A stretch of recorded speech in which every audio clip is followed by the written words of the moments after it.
আমি বলেছি যেই আমার পার্টনার হবে নামাজি পার্টনার হলেই হবে। হ্যাঁ, যেই ছেলের সাথে এর বিয়ে হবে সে একজন অবশ্যই নামাজি মানুষ হবে, আর সে নামাজ শেষে দোয়া করবে যে এর সাথে যেন তার ডিভোর্স হয়ে যায়। আল্লাহ তোমার কাছে বিচার দিল। সো প্রিয়াঙ্কা জামান, আনাদার ওভাররেটেড বাংলাদেশি অ্যাক্ট্রেস। এই প্রিয়াঙ্কা জামান রিসেন্টলি তার একটা ইন্টারভিউতে বলছে যে সে নাকি হুজুরকে বিয়ে করতে চায়। হায় রে, বামন হয়ে চাঁদে হাত দেওয়ার শখ। এর সাথে বিয়ে করা তো দূরের কথা, এর যে ক্যারেক্টার, রাস্তায় একে হুজুররা দেখলে 50 হাত দূরে অবস্থান করে। এ তার পুরো লাইফে মনে হয় হাতে গোনা 2জন হুজুরের সাথেই কথা বলছে, তাও আবার সেই 2জন হুজুর যারা একে পেতনি মনে করে বোতলে ভরার জন্য আসছিল। রূপে গুণে আমি নই, কম কোনো অংশে। আমি মাওলানা কোনো বলি নাই, তোমরা অযথা ভুলভাল তথ্য দিও না।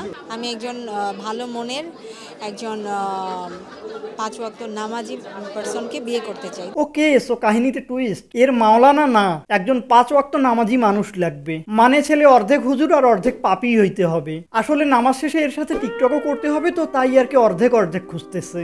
বুদ্ধি না করে চললে রে ভাই পথের ফকির হয়ে যাওয়া লাগবে। এই প্রিয়াঙ্কা জামান যাকে বিয়ে করবে সে 5 ওয়াক্ত নামাজ পড়বে কি পড়বে না সেটা জানি না, বাট এইটা জানি যে এর হাজবেন্ড 5 ওয়াক্ত সময় একে থুতু শিওর দিবে। Fine, no problem. আমার বয়সের থেকে ছোট ছেলে হতে পারে, বড় হতে পারে, ছোট হওয়ার সম্ভাবনা বেশি মেবি। মানে এর নাম প্রিয়াঙ্কা আর প্রিয়াঙ্কার মতো শখও পালতেছে। প্লিজ প্রিয়াঙ্কার মতো নিজের দেশটাও ছেড়ে চলে যাও।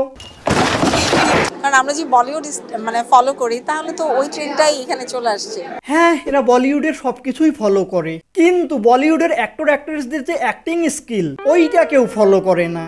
वाह क्या एक्टिंग कर रहा है। আচ্ছা, আপনি অনেক ফ্লাই করেন অন্যান্য তারকাদের তুলনায়, আমরা জেনে থাকি। সো এই যে এয়ার ক্রাশ করলো, এটা কি কোনো ফোবিয়া তৈরি করেছে আপনার ভিতরে?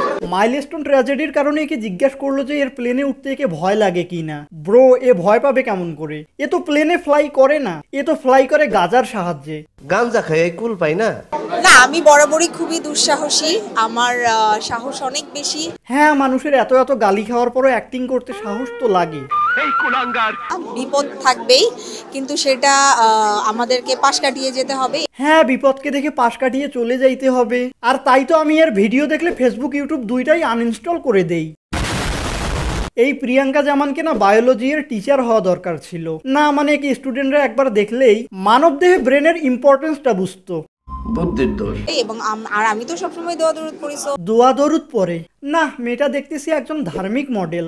এরকম একটা মেয়ে যদি আমার ব্যাটার বউ হতো। এই প্রিয়াঙ্কা জামান হচ্ছে সেই মেয়ে যে কিনা কপালে পর্দা করার জন্য কপালে টিপ পরে।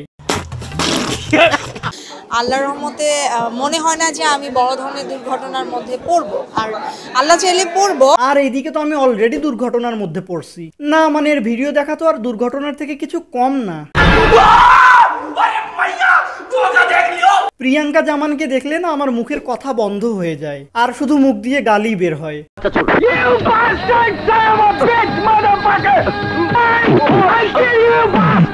প্রিয়াঙ্কা যখন ফ্লাই করেন তখন তার প্রস্তুতিটা কেমন থাকেন, এবং এত ফ্লাইয়ের মধ্যে কোনো সময় কি ছোট বা মাঝারি কোনো চিন্তার মধ্যে পড়া বা প্যানিকের মধ্যে পড়া এরকম কোনো? হ্যাঁ, আমার লাইফ চিন্তা আর প্যানিক এ কেন করবে? চিন্তা আর প্যানিক তো তারা করে যারা এর সাথে ফ্লাই করে। হ্যাঁ, আমার লাইফে অনেক এক্সপিরিয়েন্স আছে, যেহেতু আমি 40 বার ভ্রমণ করেছি। সো 40 বার ভ্রমণের মধ্যে আমার অনেক সময় অনেক ঝড়ের মধ্যে প্লেন চলে গেছে, আমার অনেক সময় প্লেন অনেক আপ ডাউন করেছে। সো আমি সবসময় দোয়া পড়ি প্লেনে উঠলে। আর যেটা করি, আমি সবসময় আমার ভোটার আইডি, আমার বেসিক যে ইনফরমেশনগুলো সেগুলো আমি আমার পার্সে রাখি। পার্সোনাল ইনফরমেশন রাখার কোনো দরকার দেখতেছি না, একে তো সবাই চিনে। কেননা সবাই জানে যে বাংলাদেশের নাম্বার 1 জোকার কে।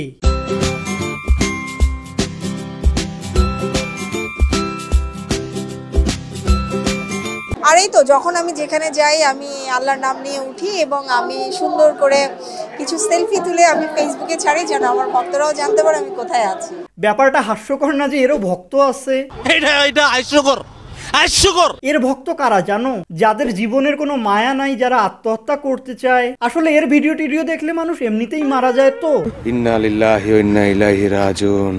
হ্যাঁ, নিক জোনাসের মতোই একজন আসবে লাইফে মনে হচ্ছে আমারও। নিক জোনাস না, নিশাত জাহাঙ্গীর আসবে। এটা আমেরিকা না, এখানে বয়সের থেকে ছোট ছেলেকে বিয়ে করলে প্রিয়াঙ্কা চোপড়ার মতো সম্মান পাওয়া যায় না, লেলার মতো গালি খাইতে হয়। ওকে, সো ভিডিও ফিনিশড। এতদূর ভিডিওটা দেখে থাকলে লাইক শেয়ার এন্ড সাবস্ক্রাইব করে ফেলো, এন্ড দেখা হবে অন্য কোনো ভিডিওতে।